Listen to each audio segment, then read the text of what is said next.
नमो अरिहंताणं नमो सिद्धाणं नमो आयरियाणं नमो वज्रायाणं नमो लोये सवासाहुणं।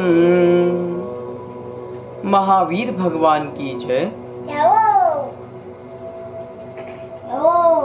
संसार में यह प्राणी अनादिकाल से जन्म मरण के दुखों को भोग रहा है। अनेक प्रकार के भवों को धारण किया। संसार का एक भी प्रदेश ऐसा नहीं बचा जहां पर इस जीव ने जन्म और मरण नहीं किया। संसार का ऐसा कोई भी पुद्गल नहीं है जो इस जीव ने ग्रहण नहीं किया। संसार का ऐसा कोई समय नहीं है जिस समय जीव ने जन्म और मरण को प्राप्त नहीं किया। इस आत्मा की कोई उम्र नहीं है। आदमी संसार में अपने कर्मों के अधीन होकर भटकता रहता है। कर्म के अधीन उस जीव की परिणति होती है, उसके परिणाम स्वरूप उसका परिणमन होता है जीव का। जो भी जीव को अवस्था है, जो भी जीव की पर्याय है, वह उसके कर्म का ही प्रतिफल है। अनादिकाल से दुखों के चक्कर में संसार में भटक रहा है। हमने जाना पर्व 44 में पद्म पुराण में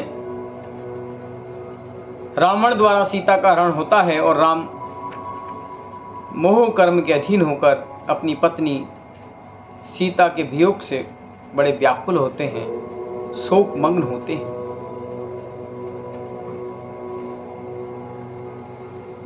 हमने जाना पर्व 43 में शंबुक नाम का जो पुत्र था चंद्रनखा का, उसका पति खरदूषण के द्वारा मृत्यु हो जाती है और खरदूषण युद्ध के लिए आतुर होते हैं और युद्ध शुरू होता है। लक्ष्मण बड़ा पराक्रमी है, वीर है, महायोद्धा है और विद्याधरों की सेना से अपने बाणों को रोकते हैं। जिस प्रकार एक संयम की साधना करने वाला साधु अपने आत्मिक ज्ञान में जब उतर जाता है तो सारी बाहर की वस्तुएं, आडंबर, विषय वासनाएं सब पर उसका बाण लग जाती है। लक्ष्मण के शस्त्रों से विद्याधरों के सिर रत्नों के आभूषणों से मंडित कुंडलों की शोभा से युक्त आकाश से धरती पर गिर पड़े। मानो सरोवर के कमल ही हैं। योद्धाओं सहित पर्वत समान हाथी गिरे। अश्वों से युक्त सामंत बड़े भयानक शब्द करते होठ ढसते ऊंचे ऊंचे बाणों से वासुदेव वाहनों सहित योद्धाओं को मारता रहा। उसी समय पुष्पक विमान में बैठकर रावण आया। जैसे ही रावण को पता लगा कि मेरे भांजे अर्थात चंद्रनखा जो मेरी बहन है, उसका पुत्र शंबुक को कौन ने मारा है, उस पुरुष के ऊपर महाक्रोध उत्पन्न हो गया। सो मार्ग में राम के पास सीता महासती को बैठा देखा। जैसे ही सीता को देखा महामोह से प्राप्त हुआ। ऐसी सीता बहुत सुंदर।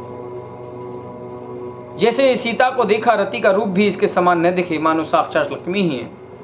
चंद्रमा के समान मुख, चंचल कमल नेत्र, कुंभ स्थल समान कूच, यौवन, सर्वगुण संपन्न ज्ञानवान रूप की पुतली मानो नाम करने अपनी चंचलता निभाने के लिए स्थिरता पूर्वक जैसा रूप चाहिए वैसा ही बनाया। जैसे ही रावण सीता पर नजर डालता है उसकी बुद्धि नष्ट हो जाती है।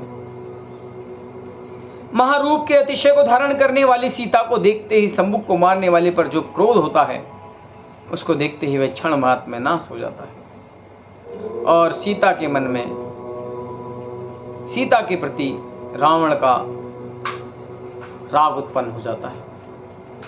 देखिए मन की बड़ी विचित्रता है। कहा क्रोध में वह जीव रावण का शंबुक को मारने के लिए प्रतिशोध की भावना लेकर आने वाला वह रावण जैसे ही सीता को देखता है राग पैदा होता है। उसके रति का रूप भी देखकर उसका मन मोहित होता है और वह मन मन में सोचता है, सीता के बिना मेरा जीवन क्या और मेरे घर में विभूति उसके क्या। यह अद्भुत अनुपम महासुंदर रूप, यह मेरे मन की प्यारी, मुझे खरदूषण की सेना में आया कोई जाने नहीं। मेरा मन सीता को हर कर ले जाने का कर रहा है। इस समय है मेरी कीर्ति चंद्रमा समान निर्मल संपूर्ण लोक में फैल रही है, तो मुझे गुप्त रूप से सीता को ले जाने में कोई दोष नहीं है। स्वार्थ के लिए कोई भी कामी पुरुष दोष को नहीं मानता, इसलिए गुप्त रूप से ले जाने का प्रयत्न किया। इस संसार में लोक पाप का पाप बताया गया है। लोभ के समान कोई अनर्थ नहीं है और लोभ में ही पर स्त्री लोभ समान कोई महाअनर्थ नहीं है। रावण ने अवलोकनी विद्या से सब वृतांत पूछा, सो विद्या के कहने से इसका नाम कुलादि सब जाना। लक्ष्मण अनेक योद्धाओं से लड़ने वाला अकेला युद्ध में गया, तब राम से ऐसा कहकर गया, अगर मेरे पर भीड़ पड़ेगी तो मैं सिंहनाद करूंगा, आप मेरी सहायता करने आ जाना। तब रावण ने सोचा वह सिंहनाद में करूंगा और राम धनुष बाण लेकर भाई के पास जाएंगे, पीछे से मैं सीता को ले आऊंगा, जैसे पक्षी मांस की डली को ले जाए। और खरदूषण का पुत्र तो उन्होंने मारा ही था और उसकी स्त्री का भी अपमान किया, इसलिए खरदूषण शक्ति आदि शस्त्रों से दोनों भाइयों को मारेगा। जैसे महाप्रबल नदी का प्रभाव दोनों किनारों को नष्ट करता है, जिस नदी के प्रभाव की शक्ति छिपी नहीं है, ऐसे ही खरदूषण की शक्ति किसी से छिपी नहीं है। ऐसा सब जानते हैं। ऐसा विचार कर मूढ़ अज्ञानी काम से पीड़ित राम ने मरण के लिए सीता हरण का उपाय किया। काम से पीड़ित रावण ने मरण के लिए सीता के हरण का उपाय किया, जैसे दुर्बुद्धि बालक विष को लेने का उपाय करता है। लक्ष्मण अकेला और खरदूषण सेना सहित दोनों का महायुद्ध शस्त्रों से प्रहार हो रहा है। इधर छल कपट से रावण ने सिंहनाद किया, उसमें बार बार राम राम यह शब्द कहा। तब राम ने जाना कि सिंहनाद लक्ष्मण ने किया, सो सिंहनाद सुनकर राम व्याकुल हुए, जाना कि भाई पर बड़ी भीड़ पड़ी है। तब राम ने जानकी से कहा, हे प्रिय भय मत करो, क्षण एक ठहरो। ऐसा कहकर निर्मल पुष्पों में सीता को छुपाई और जटायु से कहा, हे मित्र, यह सीता अबला जाती है, इसकी रक्षा करना।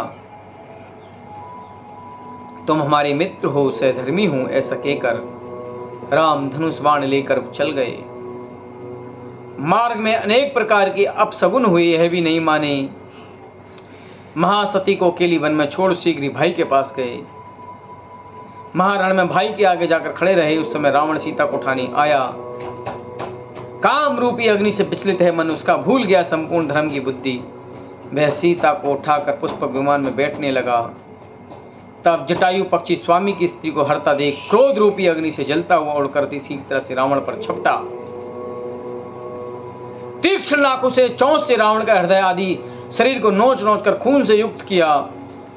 अपने कठोर पंखों से रावण के कपड़े फाड़ डाले। रावण को पूर्ण शरीर वेदना से दुखी हुआ। तब रावण ने जाना सीता को छुड़ाएगा और झंझट करेगा। इतने में अगर इसका पति आ गया, इसलिए महाक्रोध कर हाथों से मुक्का मारा। तब कठोर हाथों की घात से पक्षी घायल होकर पुकारता हुआ पृथ्वी पर मूर्छित होकर गिरा। तब रावण जनक सुता को पुष्पक विमान में बैठाकर अपने स्थान ले चला। हे श्रेणिक, रावण जानता था कि यह कार्य योग नहीं, फिर भी काम के बस होकर सर्व आचार विचार भूल गया। सीता महासती अपने को परपुरुष द्वारा हरिजान राम के अनुराग से दुखित हो रही है।